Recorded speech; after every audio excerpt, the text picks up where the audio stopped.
Thank you, everyone, for joining. Today's topic, we're really excited to bring it to you. It's protecting your properties, tools to mitigate risk and maximizing your revenue. So a little bit about me. My name is Paul Zukauskas. I'm the VP of Global Customer Success here at Guesty. Been with Guesty for about 2.5 years. Love every day of it. And so really excited to learn more about our property management companies, your businesses, and I've had an opportunity to really talk to a lot of you. If you want to reach out afterwards, my email is paul@guesty.com. Happy to engage in any kind of conversation related to today's webinar or anything regarding your business. We're also joined by 3 panelists today. The first is Jeff Eisenberg. He's our General Manager of Insurance Services at Guesty. He'll talk to you about kind of damage protection, the best way that we can kind of protect our listings from any potential damage liability. We're also joined by James Leverrier. He's the head of customer success at Autohost. Autohost is a great platform in which they're doing a lot of that guest screening. So making sure that we're protecting our listings before the guest actually shows up and before we accept those reservations.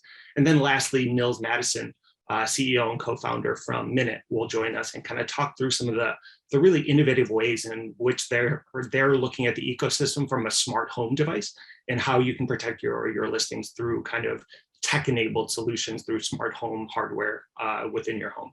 And so really excited. We're going to take you through this entire journey.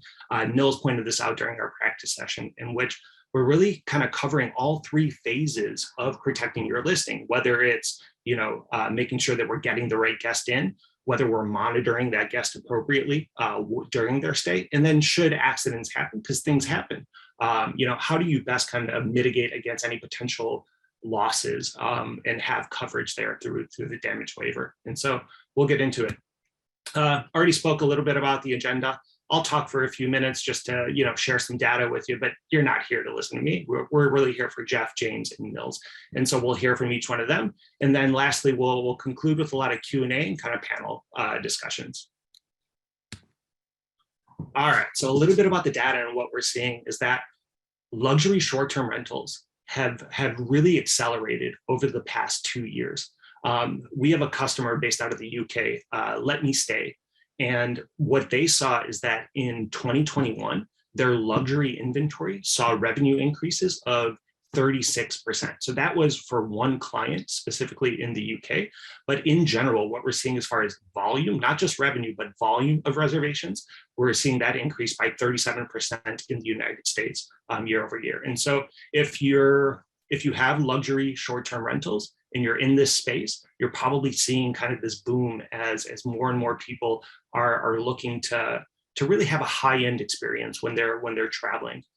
If you're not in the luxury kind of space, but you're thinking about it, happy to discuss it a little bit more. This is a good time to get into luxury listings. But with luxury listings, you want to make sure that you're protected. And that's why this is so critical as far as the different phases and the different types of protection that we'll be talking about today. COVID-19 has had an impact on cleaning fees. You probably saw this in 2019 if you were fortunate enough to have reservations in that year. And then even in 2020, we saw increases in US cleaning fees. And so in 2020, I believe that the average cleaning fee was around $100, a nice even kind of number where people, equally were above that number or below it. We saw this increase by 7% in 2021. And so the average cleaning fee was $107. There's multiple reasons for this. We also saw inflation in 2021. So maybe, cleaning services increased in price. But keep in mind that if you haven't increased your cleaning fees, that this is an area where you can start to inch up and start increasing, the amount that you're charging for those cleaning services. All right, so what's actually going on as far as the bookings and when we're looking ahead, right? And so if chances are you've already kind of gone through your winter season if you're in the US or the UK, or if you're joining us from Australia, you're in the swing of your summer season today. But when we're looking ahead to the months of March and April across both the UK and the US, we're seeing 177% increase in basically bookings and reservations. And so this is a 177% increase over 2021. We're 200% higher than where we were in 2020 in the United States, and then 49% higher in 2019. And so a lot of a lot of demand is starting to come to light, and people aren't necessarily waiting for those summer months to travel anymore. I think given kind of that remote workforce and that magical term digital nomad, we're seeing a lot more people being able to travel, extend with longer stays, and kind of opening up their calendars, not just in those summer months. And again, we're seeing kind of the similar results in the UK of 160% increase over what we saw in 2021, 200 actually percent greater than in 2021 and so forth. So the booking volume is definitely heating up for March and April. Chances are though, you're already seeing this on your end. Let's take a look at actually the summer and looking at the summer already showing a lot of prosperity for our PMCs. And so we're on Guesty's platform, we're seeing 126% increase in summer bookings in the United States versus what we saw in 2021. So I don't know if you joined any of these webinars last year. I remember doing a couple of them where we were talking about,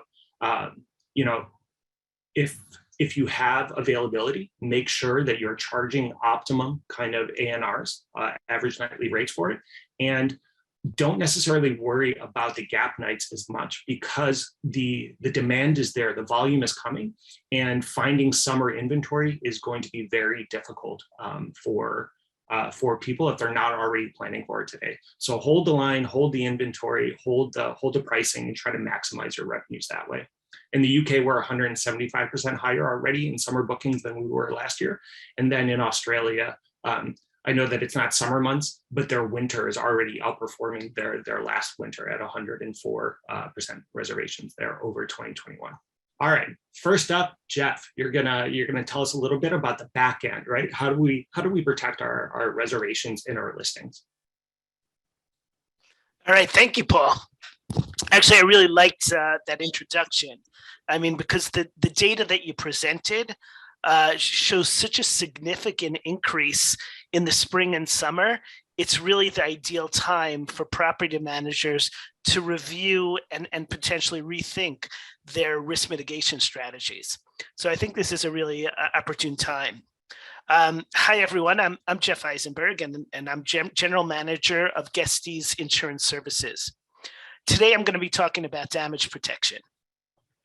Damage protection is our newest coverage offering, and it's designed to protect your property from guest damages seamlessly within the Guesty platform.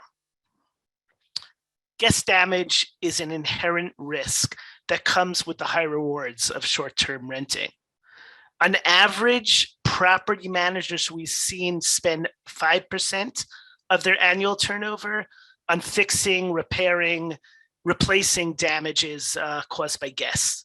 And we've identified this really as a pain point that is shared by all of our users. And what we set out to achieve, we wanted to create a host-centric solution that would be intuitive, user-friendly, and highly effective.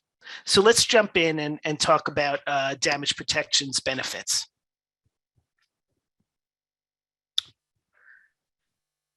So let's think about what traditionally has been your options to recoup damage loss.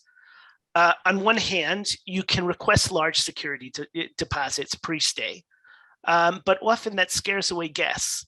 You know, a several $100 charge for someone that, you know, a first-time guest in your unit might not know your brand is often scary, and they'll just go to a competitor. Another option is to chase guests post-stay, try to recover those damages. In both of those cases, right, in all of those options, it really often leads to bad reviews or credit card disputes, chargebacks, and ultimately, you know, that degree of credibility that you have, the reviews have gone down and you get fewer reservations going forward. So what does our damage protection come to do? We want to remove those friction points. We do so by, you know, eliminating the need to request security deposits from guests. And our purpose is we really are protecting you and your owners by covering the losses from damages without involving the guest or the owner in the process. right? All the other options really force those friction points on the, on your customers. So let's go to the next slide. Damage protection is fully integrated into the Guesty platform. Okay, you can apply our various coverage plans to all of your properties, or alternatively, you can select a subset of properties based on the rules that you set up in our system. You choose the level of coverage that you need, right? Defined, by the inventory types you have and the value of its contents. You don't need, and this is the big piece of it, the real benefits of any coverage comes in the claims process. And the idea is that once the damage occurs, and it will occur from time to time, even with all your risk mitigations, you're going to want to go to one source, where to turn to for all damages, and that's in our Guesty platform. So, the idea is that you go in, you make your claims, and you do it directly within the standard guest reservation flow. So it follows exactly how you are dealing with this operationally. But damage protection is not only designed to increase the margins that are eroded from the costs of repairing damages. We see this as an excellent way to generate additional revenue. A lot of our customers, what they're doing is really taking this offering and offering it to their guests and owners as a premium added value service. All right. The idea is it'll generate the additional revenue and the goodwill it fosters with guests. And ultimately, you're getting also revenue by attracting new inventory from owners who are concerned about property damage. But I wanted to also take a second to do the math here. If you look at our cost per reservation for using the service, we've found that you can easily mark up our rates between 30 and 60%, depending on the coverage plan you select. If you have an average of 4 reservations per month across the year, you can potentially earn over $2,000 per additional per listing annually. So it's a significant upside that this program has to offer. Taking into account how diverse any property manager's inventory can be, damage protection allows you flexibility, right? It's the flexibility to choose a plan based on the type, size, or location of your property. We then apply the consistent level of coverage to all reservations, regardless of the channel on which they were booked. The idea is that it is a consistent, a channel agnostic program that allows you to be comfortable that you have complete comprehensive coverage across all of your properties. For example, just to put it in perspective, we've seen often customers will divide up their inventory based on the number of bedrooms or potentially agreements they have with their owners. They're able to set the appropriate coverage level for each of their units based on these rules. Please note that this feature offering is currently available only for properties in the US and Mexico. We're expanding that and planning rollouts of solutions to other regions in the upcoming months. So please click on the poll and stay tuned for updates. And at any time, we're here for you, the Guesty team, and feel free to reach out directly. I'm at jeff@guesty.com, and I hope to hear from you. Thank you, everyone. Yeah, thank you very much for all that information, Jeff. 2 things really stuck out to me in your presentation. And one was the ability to resolve claims without involving owners or guests even. As all property managers know, if you're chasing former guests for any kind of payment or consolation or anything like that, that's good luck trying to chase a guest that's already checked out. And so that's fraught with kind of challenges. And I know that some of the OTAs in their kind of damage relief programs that they try to involve the guest in that process, taking this away from the guest and being able to resolve it, maybe even without the owners being aware of it. I just see that as being such a huge benefit to have something that's going to be paying out this claim and allowing you to resolve these issues in a matter of days instead of months. For sure, Paul. Yeah, I mean, you've absolutely nailed it. And OTAs, naturally, they have to mediate between their two customers, the guests and the property managers. From our perspective, we're beholden to the property manager and want to make it good for them. Yeah. And then the other thing that seems like a win-win situation is being able to charge a premium on top of it. So not only are you getting the coverage, but you're also kind of seeing a little bit of a windfall in and of itself, right? So, and that can help kind of subsidize costs that you may have elsewhere. So just really great information, tons of information on Guesty's site regarding this. Also reach out to Jeff's email, jeff@guesty.com if you have any questions. Let's get to the presentation from Autohost. All right, so I'm James Riviere. I'm the head of customer success over here at Autohost. And just as Paul mentioned, we're here for kind of that guest screening aspect of protecting your properties. So what I want to touch base with you guys today is on red flags, some of the screening techniques, and the benefits of automation as well for your guest screening process. So as mentioned before, really what we want to look for is how to mitigate some of these red flags that we're seeing personally with some of our customers. And really a key part is how to improve that guest experience through that pre-check-in process.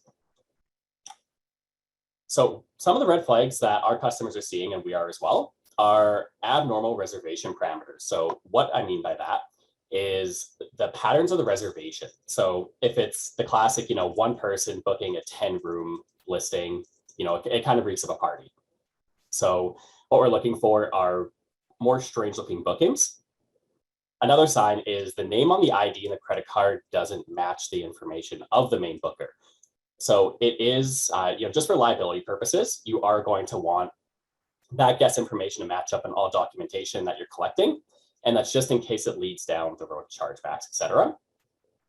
We also have local or last minute guests. So I think as everyone's experienced, these can be problematic at times. And we also have repeated questions on the COVID cancellation policy and a hesitancy to sign the agreements. So we've also been seeing a bit of a rise. It is starting to taper off a little bit now that COVID is a couple of years in, but guests are making bookings and due to whatever reason, and just saying, I'm sick, I can't make it, and fighting the charge. So how do we stop some of these issues that we're seeing? So the first is we definitely encourage you to provide the guest an opportunity to explain their booking and definitely probe it a bit and ask some follow-up questions. So it could be something, like a pipe burst in their home and they need somewhere to stay last minute. That is definitely a valid reason, but you definitely want to get some more history on a suspicious booking. Just in case the ID, credit card, et cetera, does not match that main booker, I always extremely recommend getting a copy that matches up with the name provided on the reservation. And again, this all comes back down to chargebacks. We want to make sure that you're collecting the most revenue possible. And that can be a pretty big sticking point when you are dealing with a credit card resolution. The third would be, so to probe and find a reason for their stay, if it is one of those very last minute bookings or a local booking. Another part that I would add on top of that is to ensure the deposits are taken and contracts are signed. So take a security deposit for those last minute higher risk bookings and make sure that you have some documentation, just agreeing to the terms of their stay. So, no outside guests, no craziness going on in the room, et cetera. And the last piece that I'd recommend as well, and let me actually just move the presenter view there, is to have the guests sign a clause. And again, this would come down to the contracts, acknowledging that they need proof of a valid COVID test in order to cancel. So you definitely want to have that documentation again to back it up, or else we've seen a pretty big trend of customers just canceling last minute saying, I have a cough, I can't make the trip. So now we're going to go over some of the benefits of a guest screening process. So part of this, of course, is to help protect you and your properties from damage and chargebacks. Part of this as well is how do we give the guest a better experience while we're going through the screening. So the first is it's really going to help scale your business. So instead of devoting resources, we've had customers quote us, 10 to 15 minutes per reservation going through social media and trying to find a story on some of their bookings. Instead, you can use some of that turnaround time to devote resources to bringing on new properties and increasing sales efforts. You can remove restrictions to secure more bookings. And what we mean by that is, some OTAs do have riskier reputations than others. So it does allow you to open up and bring in more bookings. And it's also security that will scale as you grow. We've seen a growth in the industry, which is awesome in the past year or so, now that we've been dealing with COVID. And having a consistent process will allow you to focus on the other aspects of your business.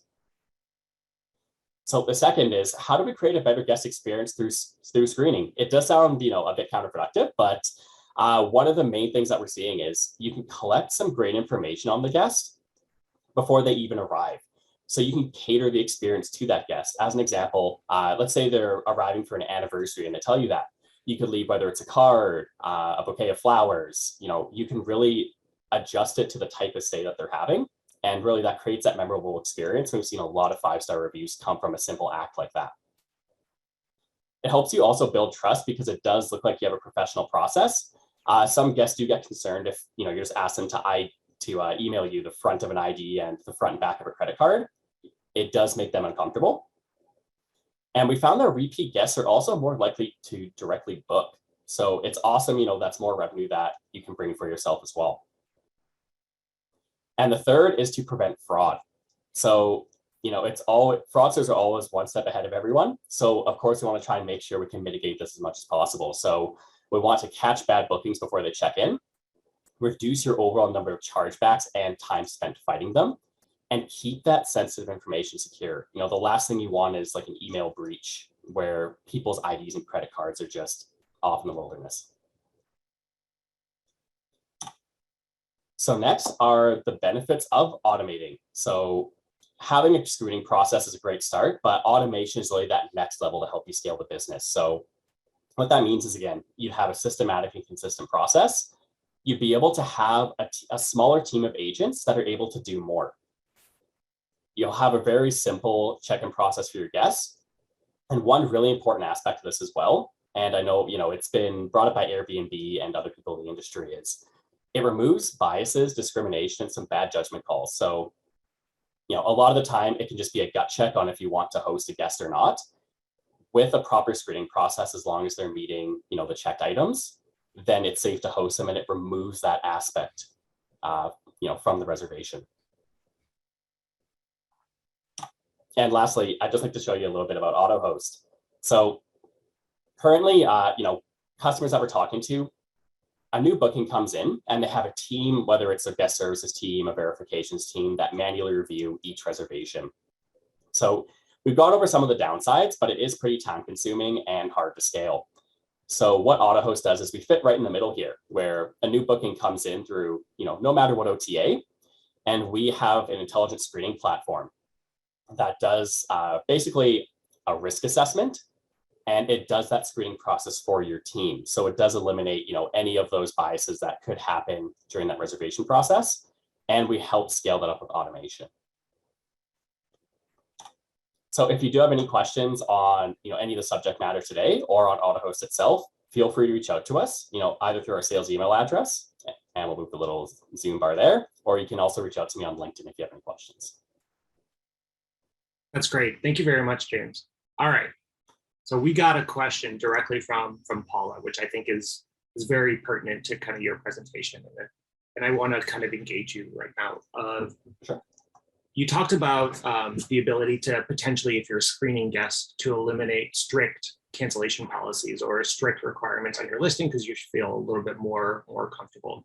But let's say that somebody doesn't want to remove that strict cancellation policy because of, it's difficult to get last minute bookings or things like that to replace it. If they get guests to actually sign contracts and that guest charges back later, it doesn't seem that the credit card processing companies are actually honoring kind of that rental agreement. So is there any other type of best practice of the types of information that Paula can show to the credit card authorization companies or to the banks to say, no, like we did our best. This person is committed, and we should win this chargeback. Yeah, so we found it typically comes down to the wording within the cancellation policy. So I do like to recommend having those a little bit separate to where you have, your house rules like the no parties, etc., separated from your actual cancellation policy. So I do recommend that you have, at least some type of monetary return if there is like a last minute cancellation, etc.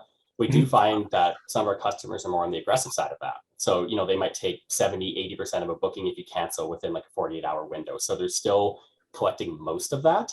And then, if they are looking for fighting a chargeback, etc., they have multiple signed contracts, submitted IDs, credit cards, and strict acknowledgement of cancellation policy. Got it. Okay, so it's all about the wording, and it's probably being very intentional with the user, or not the user in this case, the guest accepting the cancellation policy, and maybe having that be a specific call out item, I would say, in the rental agreement, or even having it be its own agreement in and of itself, that you're comfortable with the current cancellation policy and the payouts that are associated with the timing of it. Okay, exactly. That's awesome. All right, thank you very much for that, James. That was fantastic to learn a little bit more about Autohost. We will dive into more Autohost for sure in our panel discussion. Let's move on to Nils and learn a little bit more about Minut. Yeah, thanks, Paul. And I thanks also for the introduction. I think you put it really well when you said that, like, if we have Autohost at sort of the start of your journey with a guest, and the damage protection from Guesty after a booking, Minut is all about what happens during the stay, and we're about monitoring your property and monitoring your guests in a privacy conscious manner. I'll dive into here we go. But let me first sort of like back up a little bit to see like what are sort of the bigger risks here, and that we can help preventing using smart devices and hardware. And the first and probably most important one that people think about is party prevention. We thankfully don't come across this every day as hosts. But when it happens, it can be extraordinarily disruptive, both in terms of having to tell guests who were supposed to come to these listing offers that unfortunately it's not in a good shape for them. Relations with neighbors who might have their regular life sort of disturbed by this occurrence, and so there's a lot of costs associated with it. One of our insurance partners in the US, they said that like the average for one of these occurrences in like a luxury travel environment can be several $1,000s. And of course, like our data shows that with Minut or similar type of sensors installed, you can actually mitigate about 90% of these parties. So it really has like a very, very good ROI.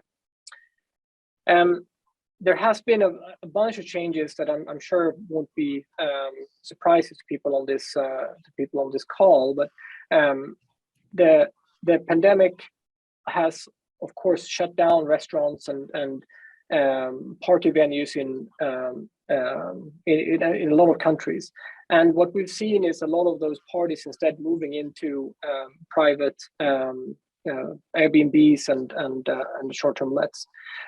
So this has been a big driver for us of interest in the last couple of years. Another thing that is maybe a more recent change is the contactless check-ins are now sort of considered almost a must-have. And a lot of these contactless check-ins, we might think about like smart locks and smart solutions, but oftentimes it's just like a hidden key or a manual offline key box. And here I think using smart devices as well, sort of close the loop on those contactless check-ins, and knowing that the guest has actually arrived can be quite useful, apart from the party prevention. The thing that we always need to consider, though, when installing these types of smart devices and hardware is, of course, that guest privacy cannot be violated. Like, we are all guests occasionally, and we want our private lives to remain private. And so we have to design the sensors and the system in a way that makes sure that the guest privacy is always maintained. So when we think about Minut and sort of our role in this ecosystem, we see ourselves as your co-host. We are there to remind guests when maybe they're being too loud. We can be there to close the loop on check-ins and provide welcome messaging and these sort of things. And of course, there is a device side to it. This is a picture of the Minut sensor. It's, I think, one of the few or only smart devices that are made especially for short-term rental. And it's set up in a way that makes sure that no data that can have any personal information can actually leave the device. And you install it in your ceiling, connected to Wi-Fi, and then you get of course, noise level measurements, recognition of things like fire alarms, gas alarms, but also motion data and temperature, humidity data. So you can use it for a lot of things in your operations. The main things, of course, though, is the noise and occupancy monitoring, and those I would say are two aspects of the same thing here, like trying to prevent parties, and of course, before a party gets loud, you start seeing a lot more people showing up, and so that's where our occupancy counter really comes in handy, in that it can detect things even before they get out of hand. And it is very important, we see in these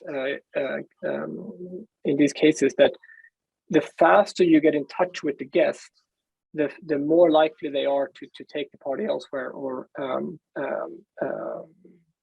prevent it from happening in the first place. So we see that that's something that can really help mitigate the damage.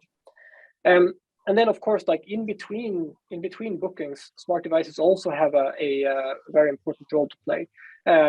Things like gas leaks or fire alarms going off. Most of the time, if a fire alarm goes off in a bedroom and there's no one at the property, there's no one there to hear it. But the Minut sensor can recognize the sound of that fire alarm and notify you as a host. I actually had a host reach out just yesterday with a case where a guest had left ashes from a fireplace in a plastic bucket that had caught fire, and thanks to the Minut sensor here, we were able to detect that happened, and the property manager was able to go there. But there's, of course, like also the software side of it here as well. So as I said, we work very closely with Guesty here to make sure that we can automate the guest messaging in case there is a noise event, and make sure that the guest knows about it very, very quickly. And we see that solves 94% of issues within 15 minutes. You can also use these type of devices for enhancing the guest experience. Simple things like check-in and check-out messages, of course, they can be scheduled, but now when you have some data from inside of the listing, you can also make it so that it's very, very timely and exactly when the guest shows up. And then there's, of course, like the temperature aspect. You might want to, especially if you're in a warmer climate or a colder climate, to have different temperature and settings depending on when you have a booking or whether the guest is there or not. And of course, all of this we do in a privacy safe manner. And it's also compatible with things like Guesty's unified inbox, so that you can leverage and make sure that you have all of the messaging in one place. We, as I said, like we have a lot of other types of automations, and depending on your type of operation, you can also use our API and other integrations to automate other aspects of your business. We have, for example, worked with Casa. Casa is one of the world's largest service apartment providers. And here we are providing them with basically a data layer that enables their operations to run a little bit smoother. So, of course, it's something that is very applicable for whether you're a core host or a large property manager. It really should be in every listing. Especially for our partners at Guesty, we have a discount code that is available to any Guesty customer. Going to minut.com now. But of course, I'm also very happy to be in touch with anyone. So my email is nils@minut.com, and I read and respond religiously. So please get in touch if you have any questions. Perfect. Thank you very much, Nils. And if you guys are interested in Minut, please take advantage of kind of that 20% off on the sensors. Reach out to Nils, as he had indicated. You know, he'll get back to you right away. Real quick question for you, Nils, because it's in our chat. Is this offered in the UK? Oh yeah, we're in over 100 countries already. So wherever you are in the world, you can get a Minut.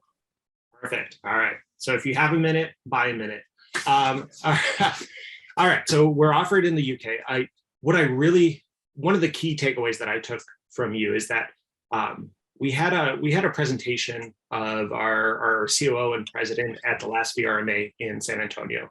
And as part of that discussion, what really came out was the fact that smart home devices are no longer like a nice to have in the space. It's really become the norm. It's the expectation of our guests that there's going to be this self-check-in process, and almost that there is almost this decibel kind of, you know, reading and monitoring going on. And so there isn't that much of a shock when they're receiving kind of these text messages that say, hey, keep it down, it's 11 o'clock at night, type of thing. And so because it's gone so mainstream, it's been fantastic to see all the innovation and growth in the area. And obviously Minut is, with that sleek design and with a lot of the offerings, is on the cutting edge of kind of that innovation. To that point, Paul, as well, like of course, they're just like communicating to the guest about these types of devices before they even check in. I mentioned another big customer of ours in Prague, who is using it in a way to make sure that there is a good match between the type of guest and the listing. So it might be perfectly fine to throw a big celebration in one of your properties, but not in the others. And being upfront and communicative about this makes the guests sort of pick the right place for their kind of stay. Exactly right. If the guest is like, whoa, there's a decibel reader in there, I don't want to, this isn't the right rental for me, that's probably a good sign for you that guest is choosing to go elsewhere. And also the validation of having, you know, Costa, who's got thousands of listings spread across the United States. That's fantastic. It shows that Minut's both, you know, it's robust enough for the enterprise kind of use case, as well as, you know, what's the term I'm looking for? Available also for kind of, you know, people with less inventory, whether they're only handling one or a handful of listings. Let's kick off kind of more of an organic conversation. James, you've been sitting so quietly for so long. I think it's time to get you back into the fold of this conversation. Sounds good. We have property managers that are joining us today on this webinar that have, like I said, a handful of listings, or maybe even hundreds of listings.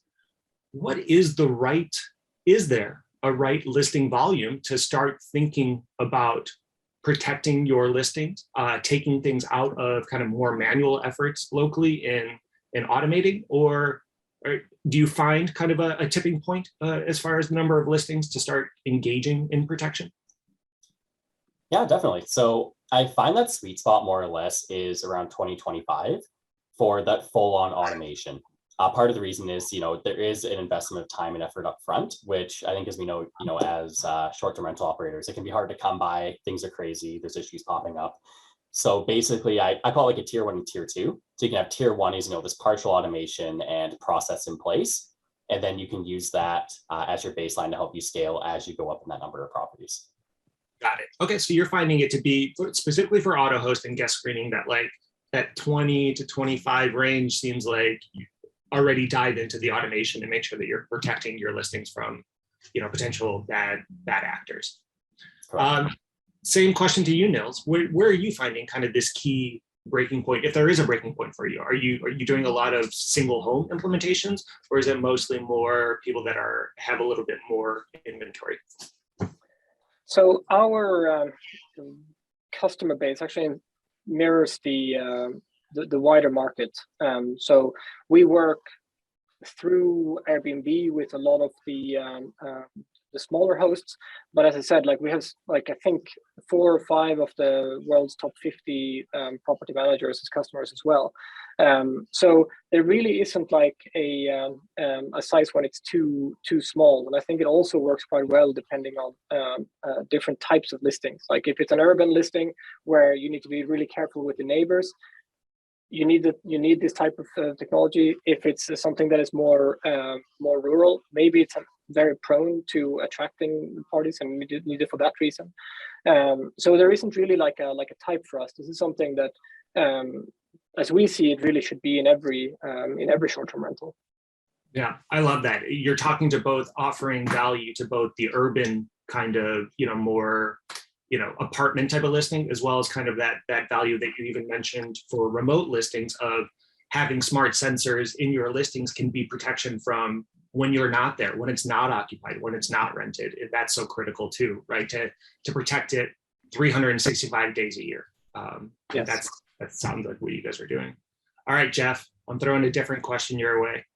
I actually want to take that first one, if I may, for just a minute, because I want to, disagree a little bit with my fellow panelists. I think what's important about it's similar a little bit to what Niels had said, but risk management is often forgotten, and unfortunately, you do it after you feel the pain. Right. So there's a mishap, there's a problem, you're exposed to the risk, and they say, damn, I should have had something. And I think what's the key question is not only the solution, is analyzing at every level. This is an piece of the operations. What are your risks? How are you going to mitigate them? And determine what your risk tolerance is for these different kinds of things. So I do think that there's room from the smallest to the largest customers in a lot of these products. Yeah, certainly ours. I can see that for sure. That always is the case. You're always looking retroactively at what happened and wishing that you were protected at that time. So it's best to be a little bit more proactive and actually take that protection step if you can as early as possible. Let me ask this question to you, Jeff, just to stay. How can you kind of leverage your protection ecosystem, tech stack, offerings, whatever it is, to best kind of calm a lot of first-time owners that are offering their listings into the short-term rental ecosystem?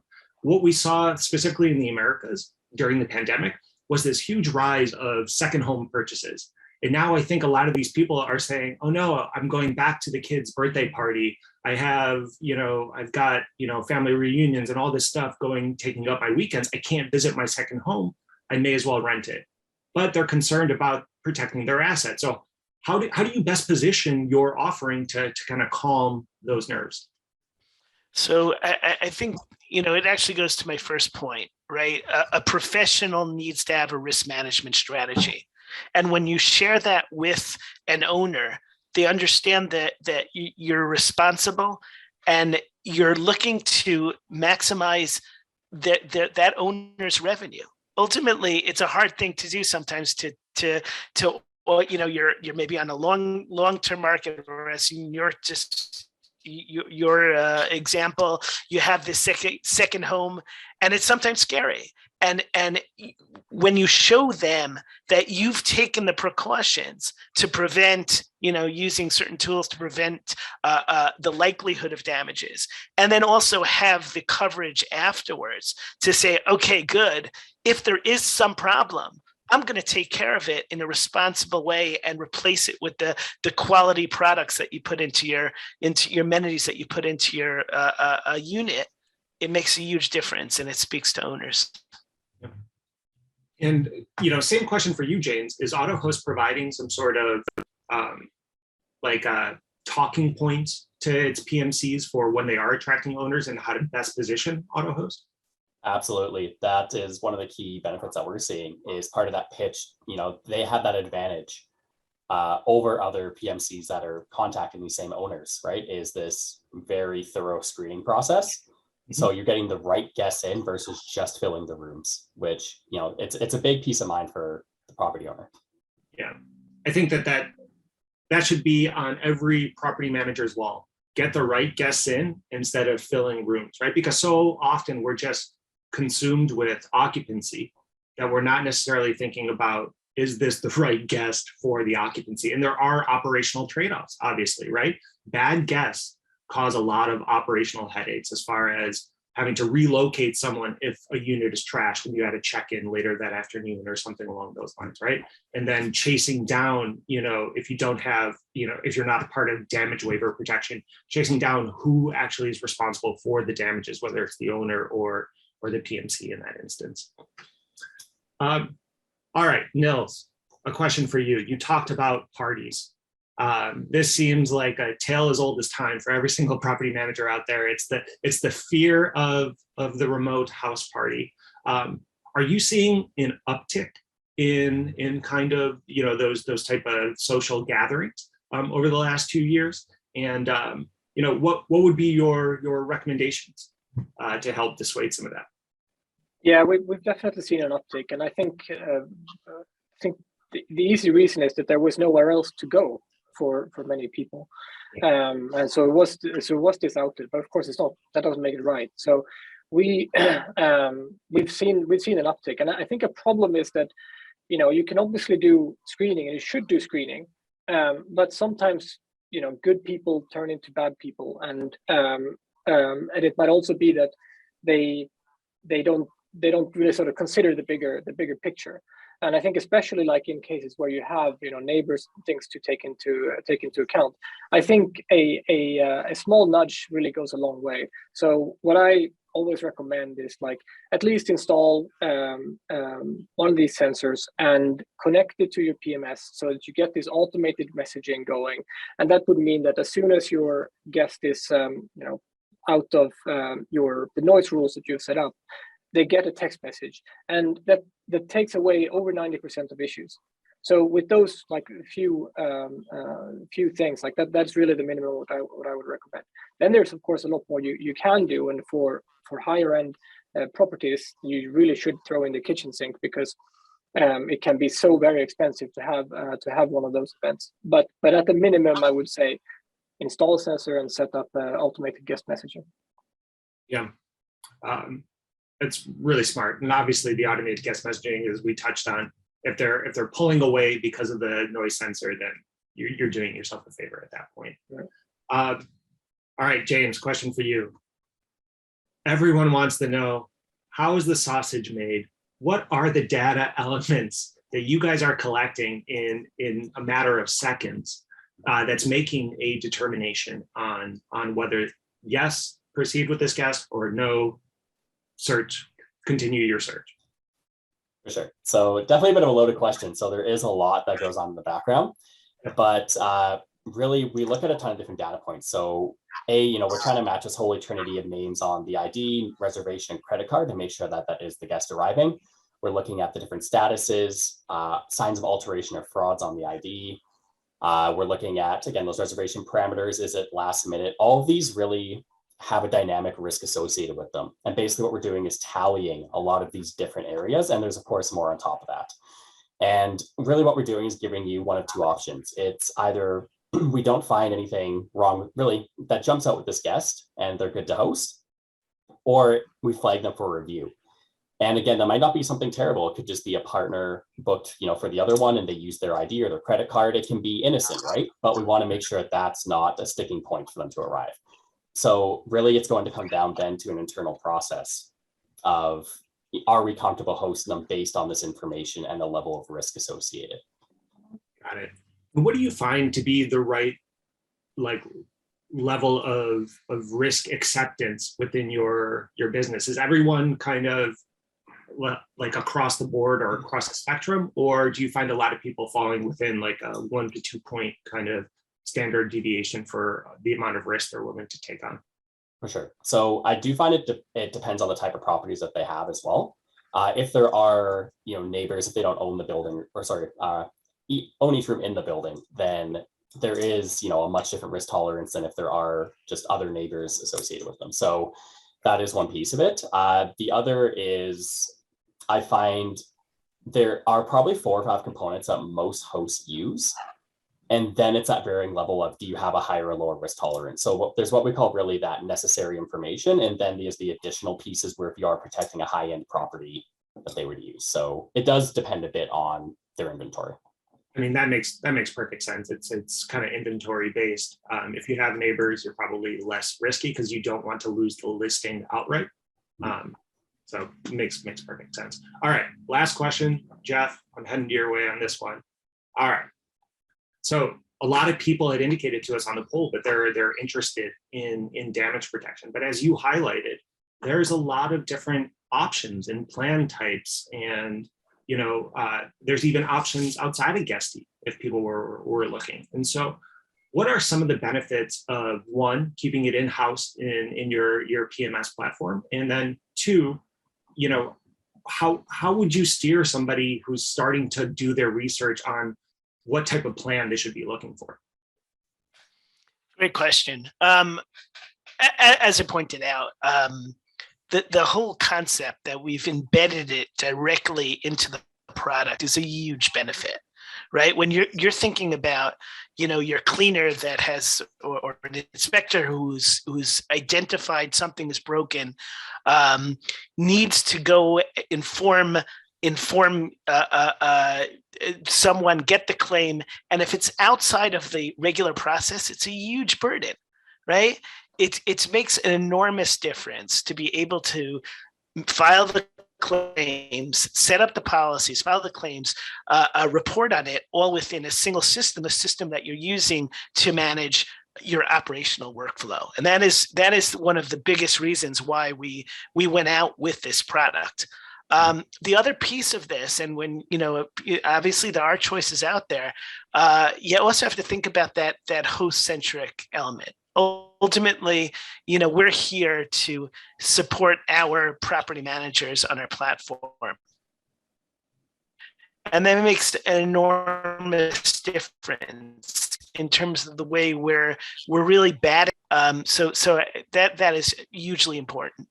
In terms of plans, just to your final part of that question, we have specialists who can help, but it's really understanding the needs of your inventory and the amount of the risk tolerance that you have, and determining what the right plan is for you.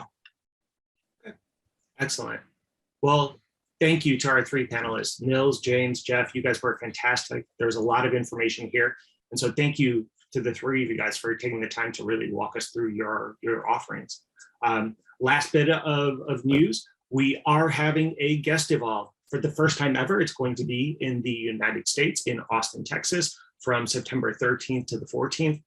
It's been 2 years since we've had Guest Evolve because of a little thing called the pandemic. We're really excited. There's tons of content that we're generating for this event. Go ahead, go to our website, guestevolve.com. There's early bird pricing today. And so go ahead and kind of lock in that early bird rate if you know that you're going to be joining us come September in Texas. So again, thank you to everyone who participated in today's panel. Thank you to you for joining us. Bye, everyone.